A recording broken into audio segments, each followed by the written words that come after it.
Assalamualaikum warahmatullahi wabarakatuh. Bismillahirrahmanirrahim.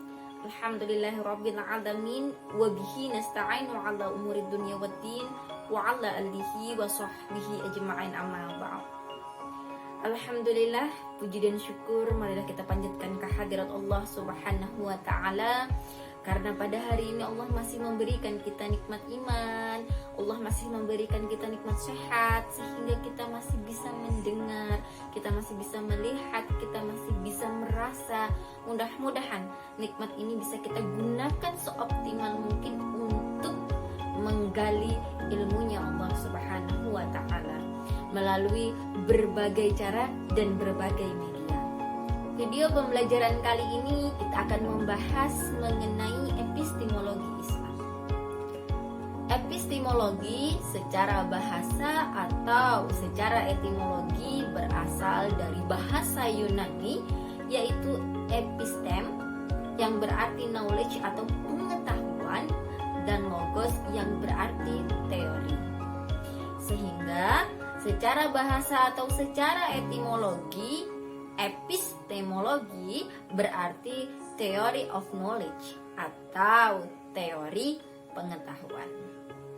Sedangkan secara istilah atau secara terminologi, epistemologi berarti suatu cabang filsafat ilmu yang membahas atau mengkaji secara mendalam asal muasal pengetahuan.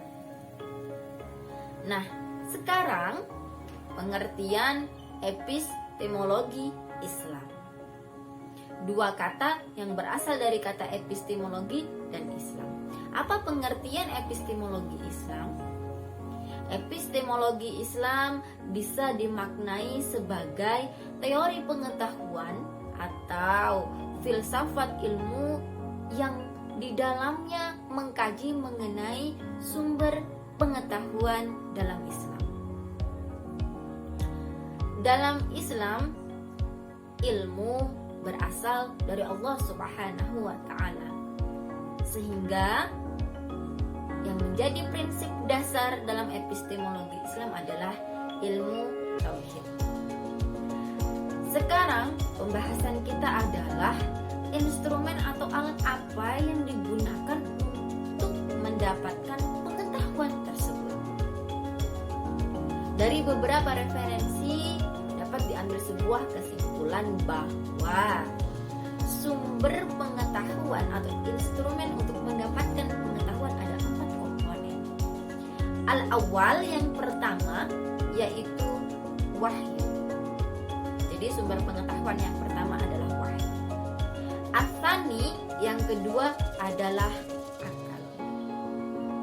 Ats-tsalits yang ketiga adalah indra.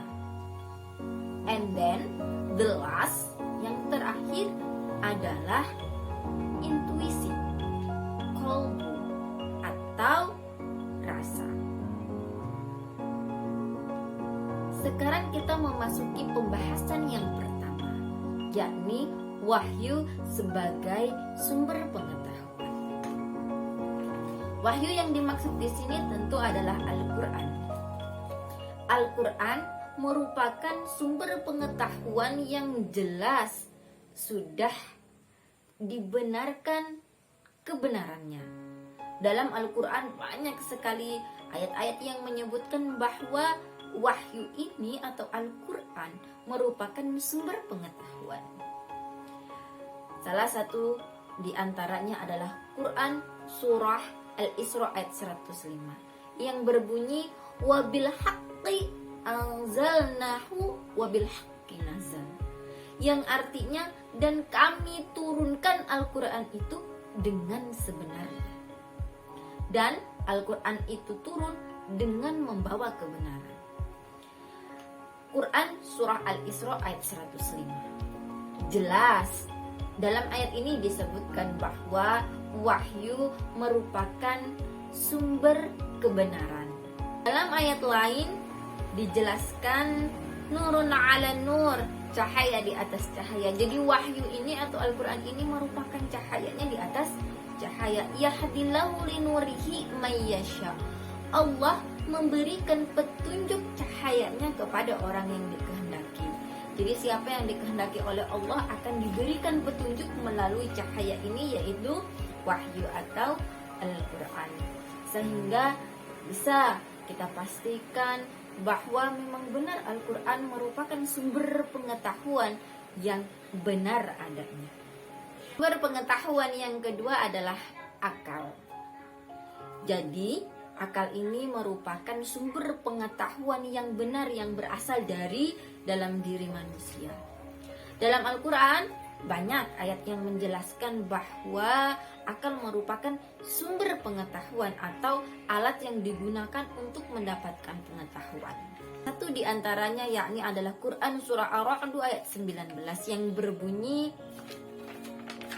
"Afaya'lamu, adakah orang yang mengetahui annama unzila ilaika, bahwasannya apa yang diturunkan kepada engkau mir rabbikal haqqu kaman huwa a'ma, dari Tuhanmu itu sama dengan yang buta.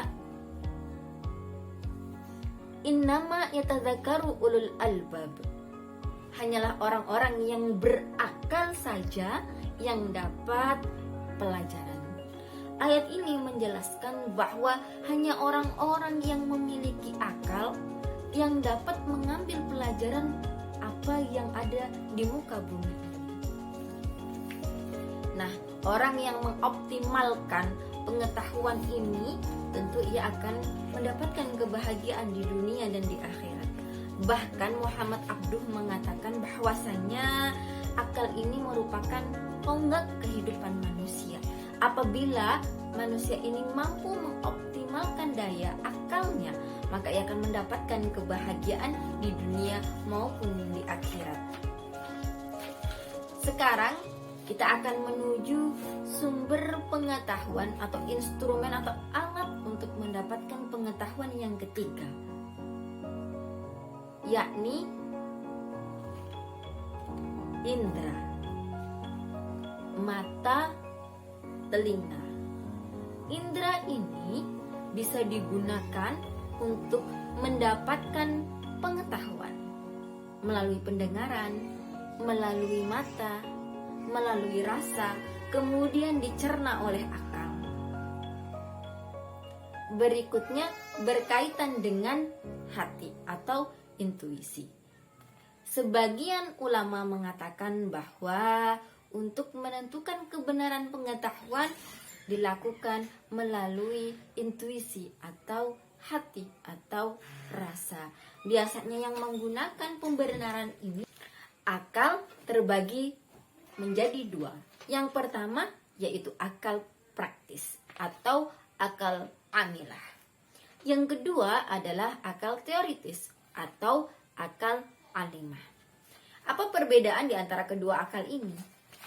Akal yang pertama atau akal praktis atau akal amilah adalah akal yang mampu mengontrol jiwa kita dari sifat kebinatangan. Jadi kalau kita berhasil, maka akan membuahkan akhlak yang mulia, akhlak yang baik pada diri kita. Tetapi ketika kita tidak mampu mengontrol jiwa kebinatangan tersebut, maka jadilah akhlak mazmumah atau akhlak yang buruk.